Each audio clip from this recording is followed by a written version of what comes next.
Assalamualaikum warahmatullahi wabarakatuh. Selamat siang peserta didik kelas 10 SMK Dental Assistance Kesal Jakarta. Sebelumnya perkenalkan, nama saya Lika Fauziah Pratiwi dan kalian bisa panggil saya Bu Lika. Umur saya 23 tahun dan saya di sini mengampu mata pelajaran bahasa Indonesia. Oke, salam kenal.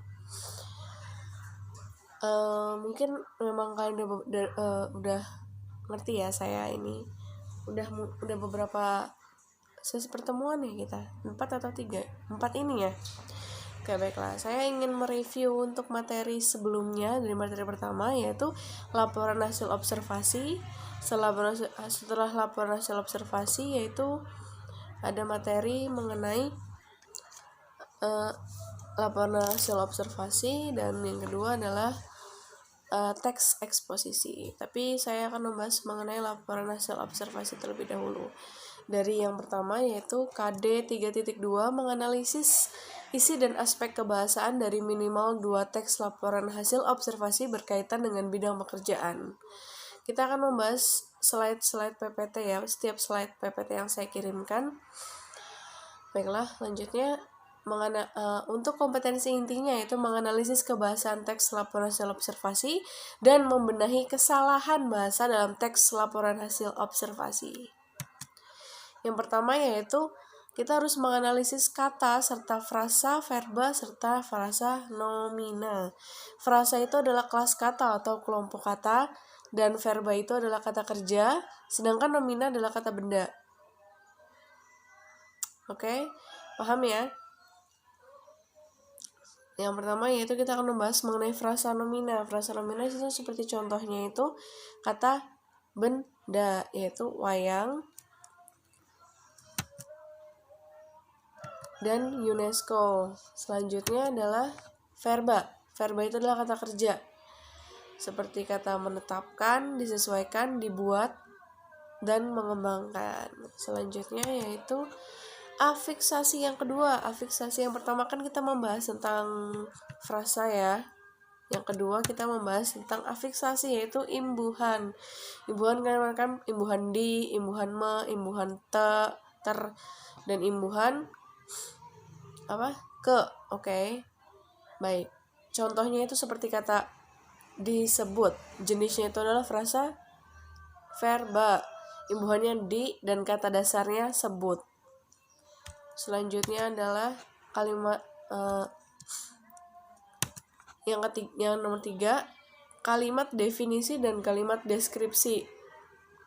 Kalimat definisi itu kalimat yang menggunakan verba definitif, sudah pasti. Berarti bukan gosip ataupun bukan hoax atau bahkan bukan bohongan ya, bukan tipuan. Sedangkan kalimat deskripsi adalah kalimat yang menggunakan verba sebagai deskriptif.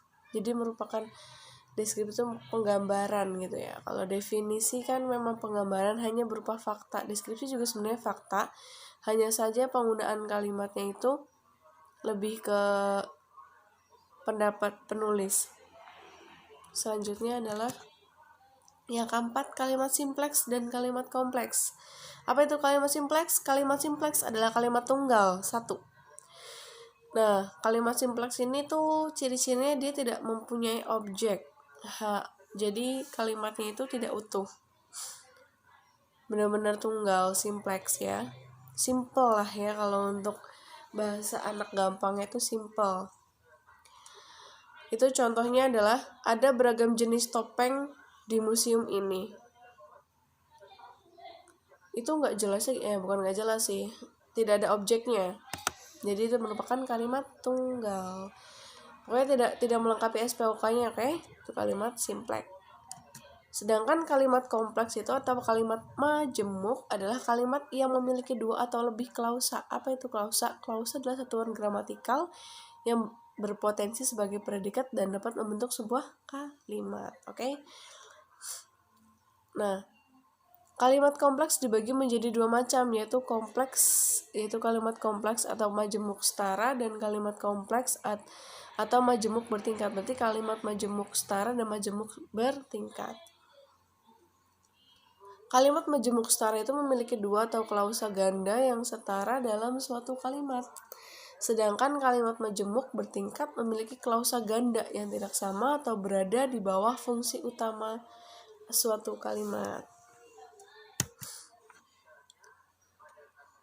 Nah, itu kalian bisa bacakan tuh di PPT yang saya buat. Kita langsung ke contohnya ya. Contoh kalimat kompleks itu dalam budaya modern, wayang berfungsi menghibur dan mendidik.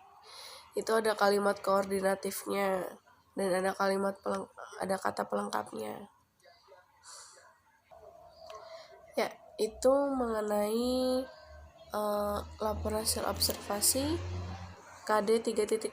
Selanjutnya kita akan melanjutkan untuk KD 4.2 mengenai apa nih? KD 42 mengonstruksikan teks laporan observasi berkaitan bidang pekerjaan dengan memperhatikan isi dan aspek kebahasaan baik lisan maupun tulisan.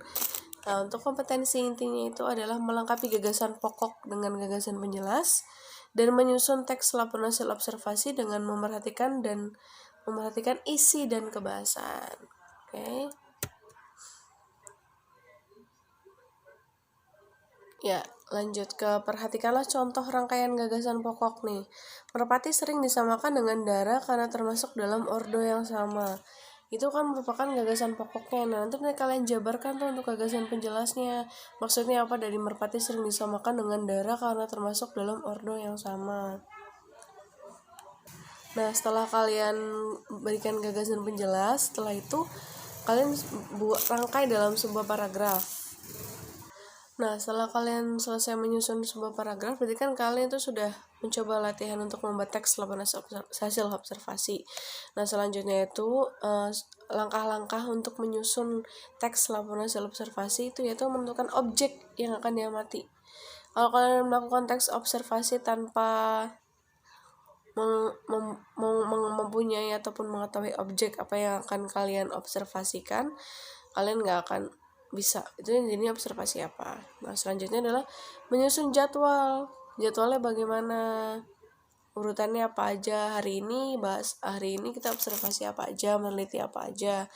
Nah, selanjutnya adalah melakukan observasi terhadap objek tersebut dengan menyiapkan pertanyaan atau poin-poin pengamatan terlebih dahulu. Jadi kalian juga harus mempunyai rencana pertanyaan-pertanyaan apa yang akan nanti kalian jawab. Nah, selanjutnya yaitu mencatat hasil observasi kamu. Hasil observasi kamu harus dicatat. Kalau nggak dicatat, nanti kalian nggak punya bekal ataupun nggak punya materi untuk kalian susun menjadi teks laporan hasil observasi.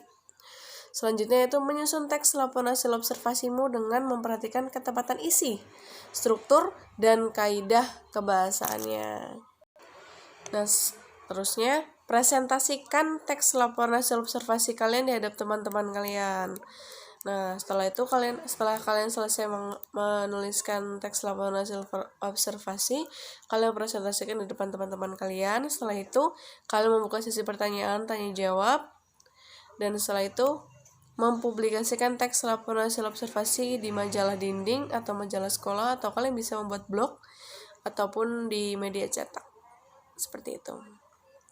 Baiklah, itu untuk materi teks laporan hasil observasi. Selanjutnya kita akan membahas mengenai teks eksposisi.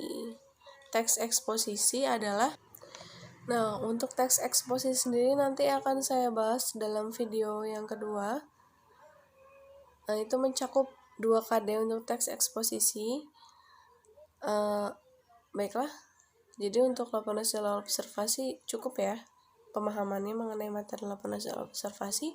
Saya hanya ingin kalian lebih paham gitu loh dengan saya bicara langsung melalui video ini. Semoga membantu. Terima kasih. Wabillahi taufiq. Mohon maaf apabila banyak kesalahan. Wabillahi taufiq walhidayah. Wassalamualaikum warahmatullahi wabarakatuh. Selamat siang.